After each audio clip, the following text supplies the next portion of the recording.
साम्राज्य, सामान्यांचा असामान्य आवाज। बार्शी शहर भगवंत मंदिरासाठी प्रसिद्ध आहे। भगवान विष्णूला समर्पित आणि 12व्या शतकातील या हेमाडपंथी शैलीतील मंदिराचा विकास आराखडा प्रशासनाकडे सादर झालेला आहे।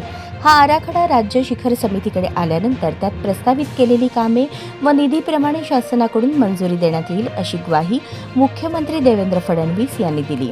बार्शी येथील श्री भगवंत मंदिर येथे श्री भगवंत प्रकट दिनानिमित्त आयोजित महापूजा मुख्यमंत्री देवेंद्र फडणवीस यांच्या हस्ते करण्यात आली। त्यानंतर बार्शी शहरात प्रधानमंत्री आवास योजना व रमाई आवास योजनेअंतर्गत घरकुल लाभार्थ्यांना मुख्यमंत्री महोदयांच्या हस्ते घराच्या चावीचे वितरण करण्यात आले। यावेळी पालकमंत्री जयकुमार गोरे, सोलापूर जिल्हा परिषदेचे अध्यक्ष दीपक वैद्य, धाराशिव जिल्हा परिषदेचे अध्यक्ष अर्चनाताई पाटील, माजी आमदार राजेंद्र राऊत, सोलापूर जिल्हाधिकारी कार्तिकेयन एस, बार्शी नगर परिषदेच्या नगराध्यक्षा तेजस्विनी कथले आदी उपस्थित होते। विष्णू पुराणातही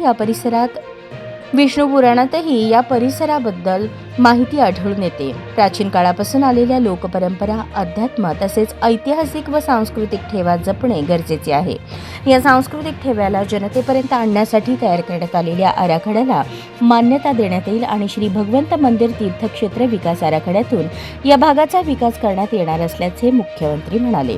प्रारंभी मुख्यमंत्री देवेंद्र फडणवीस यांच्या हस्ते भगवंतांची महापूजा व आरती करण्यात आली। यावेळी मोठ्या संख्येने भाविक उपस्थित होते।